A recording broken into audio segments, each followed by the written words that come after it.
Today we are going to talk about the coronavirus.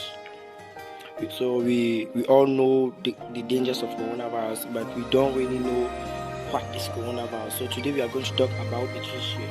The 229E virus was discovered in 1960 by a team of researchers which were trying to discover the virus responsible for the nasopharyngitis. 35% of the cases were caused by non-identified viruses. In 1965, Dr. Hamre, researcher in the University of Chicago, decided to meet the challenge of this medical blind spot and study the culture of the students' issues attended by nasopharyngitis. And she discovered the new type virus, the 229E. A team of researchers discovered that the virus resembled a virus which had been isolated in the 1930s on chickens which had bronchitis. Dr. McIntosh was part of a team of U.S. Institute of Health which was interested in the causes of nasopharyngitis. His team discovered a virus known today as the OC43, another common human coronavirus that causes respiratory infections. The term coronavirus was coined in 1968. The researchers being inspired by the way in which the virus appeared under the microscope. The surface of the virus was in the shape of a crown, which resembled the solar crown. Dr. McIntosh recalls that the scientific community was not interested in the study of the coronavirus before the SARS in 2003. As 229E and OC43 cause mild pathogens in humans, doctors could treat them in similar way to the rhyme, that is, cough suppressants, paracetamol, and a good soup accompanied by a few days of rest.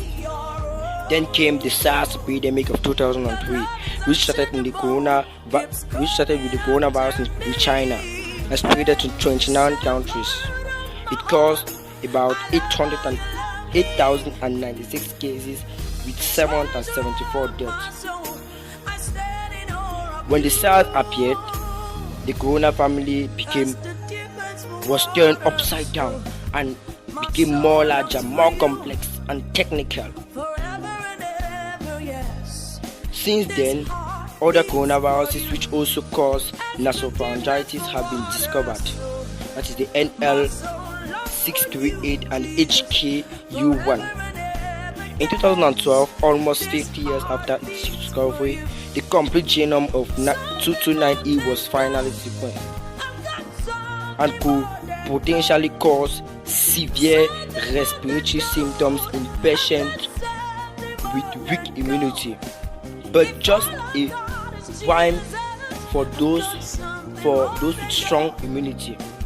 We don't still know why the SARS-CoV-1, SARS-CoV-2, and the MERS-CoV cause much more severe symptoms and death rate is higher, while the four other coronaviruses remain safe. One thing is certain with all these coronaviruses.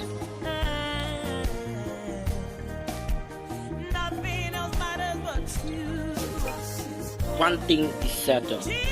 All these coronaviruses have one thing in common: bats. They are originated from bats. Indeed, all the known coronaviruses came from bats. They generally spread to other animals with outdoor food markets, to interspecies breeding before reaching to humans. We know, for example, that the OC43 had been to man by cattle and is circulated since the 18th century. The MERS was transmitted to man by the camel. Dr. McIntosh assures that the coronavirus will continue to pose difficulties for researchers. First, because they are many and complex, but also because they can mutate relatively quickly. He also notes that those viruses can also recombine quite easily within the same cell, and it is this mutation which are probably at the origin of the COVID-19. Note that the COVID originated from the pangolin, in that and that the COVID means coronavirus disease. Thank you very much. Thank you very much. Stay safe.